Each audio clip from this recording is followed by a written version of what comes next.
देहाती बहू। दोस्तों, संदीप ने अपनी माँ के कहने पर गांव में शादी कर ली थी। लड़की का नाम था सुनीता। माँ का कहना था एकदम मॉडर्न बहू नहीं होनी चाहिए, लेकिन उन्हें नहीं पता था कि गांव से आने वाली बहू सुंदर सुशील तो होगी और उसको गांव से बाहर भी निकाल लाएंगे, लेकिन उसके अंदर का गांव कैसे बाहर निकलेगा। शादी के कुछ दिन बाद, माँ टिफिन तो देना जरा। बेटा अब तो स्कूल नहीं ऑफिस जाता है, माँ से नहीं अपनी बीवी से टिफिन मांगा कर। ओके माँ। सुनीता टिफिन ले आओ। जी लो टिफिन, इसके अंदर पिस्ता डाल दिया है। पिस्ता? पिस्ता क्यों? सास जी ने बोला था ना कि आपको पिस्ता बहुत पसंद है। ओहो, मैंने पिस्ता नहीं पास्ता बोला था, पास्ता। पास्ता? कहीं होता है पास्ता? अरे बेटी तू रहने दे, मैं बना दूंगी।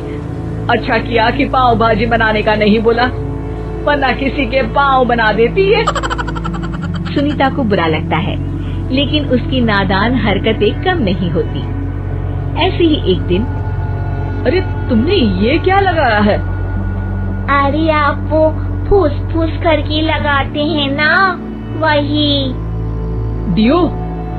कहाँ दियो? किसको दियो? अरे वही ना जिससे खुशबू आती है। हाँ सही पकड़े हैं। अच्छा लेकर तो आना। कौन सा डियो लगाया तुमने? अभी लेकर आते हैं जी। संदीप की बात मानकर सुनीता अंदर से खुशबू वाला फुसफुस लेकर आती है। OMG! OMG मतलब ओ माय गणेश ना। अरे OMG छोड़ो, और ये खुशबू वाला फुसफुस की बात कर रही थी तुम? हाँ इसी की, फिर से सही पकड़े हैं। अरे देवी, लेकिन आप सही नहीं पकड़े हैं, ये डियो नहीं है। डियो नहीं है तो क्या लियो है? अरे ये रूम फ्रेशनर है, जिसको कमरे में छिड़कते हैं, खुद पर नहीं। कोई बात नहीं, माँ कहती थी आत्मा किराएदार है, शरीर एक किराए का कर्म। हम शरीर पे ये डाल लिए तो क्या फर्क पड़ जाएगा। अरे बहू, ओ बहू, मेरे लिए फल तो ले आ, फिर मैं बाजार जाऊंगी। सुनीता अपनी सास के लिए फल लेकर आती है। अरे बेटा, पपीता, तरबूज और सेब फल ऐसे कैसे खा लूं? काट कर तो ले आ। माँ जी, मेरे गांव में तो खेत से उठा के सीधा खा लेते हैं। अरे ये तेरा गांव नहीं है ना। अरे संदीप, तू ही कुछ समझा देना इसको बेटा।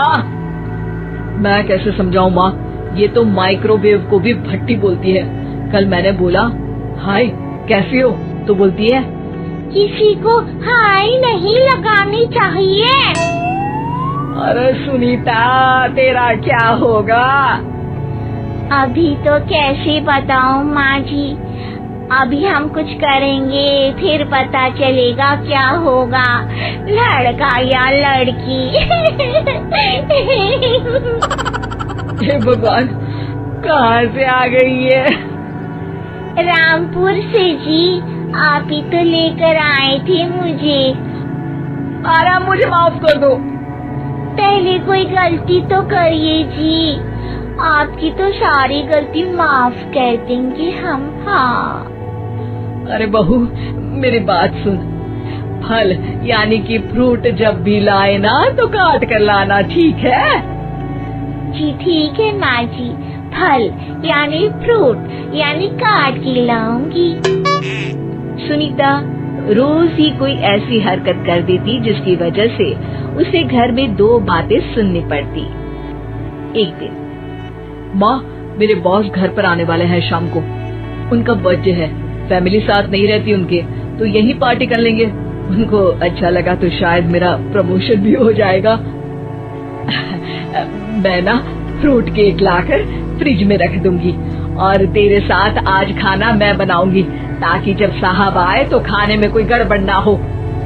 शाम को जब सारी तैयारियां हो जाती है, संदीप के साथ बड़े साहब भी घर आते हैं। आप फ्रूट केक तो ले आना बहू, फिर खाना खाएंगे। अरे इस सब की क्या जरूरत थी, आपने बुलाया वही काफी है। सर, आपका परिवार शहर में नहीं है तो हम ही आपके परिवार जैसे हैं सर। इतने में ही सुनीता फ्रूट केक लेकर आती है और बड़े साहब की टेबल पर रख देती है, और जैसे ही केक के ऊपर का बॉक्स हटाती है, ओह, ये क्या है? केक तो कटा हुआ है, मैं तो ऐसा नहीं लाई थी। आप मुझे शाबाशी दे सकती है माँ जी, मैंने ही केक काट दिया। आपने कहा था ना, फल यानी फ्रूट यानी हमेशा काट के लाना, तो फ्रूट केक भी तो फ्रूट ही है ना, तो मैंने पहले ही काट लिया। हूँ ना मैं समझदार। अरे बहू, ये क्या किया? केक हमेशा वही काटता है जिसका जन्मदिन होता है। तुझे एक बात भी समझ नहीं आती, एक नंबर की बेवकूफ है। पूरा माहौल बिगड़ चुका था। संदीप को लगने लगा था कि साहब उसे प्रमोशन तो दूर की बात है, कहीं डिमोशन ना दे दे, लेकिन साहब बीच में ही बोल पड़ते हैं। अरे कोई बात नहीं, ये इनकी बेवकूफी नहीं है, इनका भोलापन है। बेटा, आप कहाँ से हो? रामपुर गांव से। अरे वाह, गांव से? फिर तो आपके गांव में ताजे फल और सब्जियां मिलते होंगे। हाँ, सही पकड़े हैं। हम तो काटते भी नहीं, सीधा खा लेते हैं। मैं ना एक बार तुम्हारे गांव घूमने जरूर चलूंगा। क्यों संदीप, ले चलोगे ना? मुझे गांव घूमना बहुत पसंद है। बस फिर क्या था, संदीप और सास दोनों खुश हो गए, क्योंकि साहब को सुनीता ने गांव की बात करके खुश कर दिया था। अब संदीप का प्रमोशन पक्का था। शिक्षा, कभी भी किसी भी गलती पर घबराना नहीं चाहिए। हो सकता है कि उस गलती की वजह से आगे बड़ा फायदा हो जाए।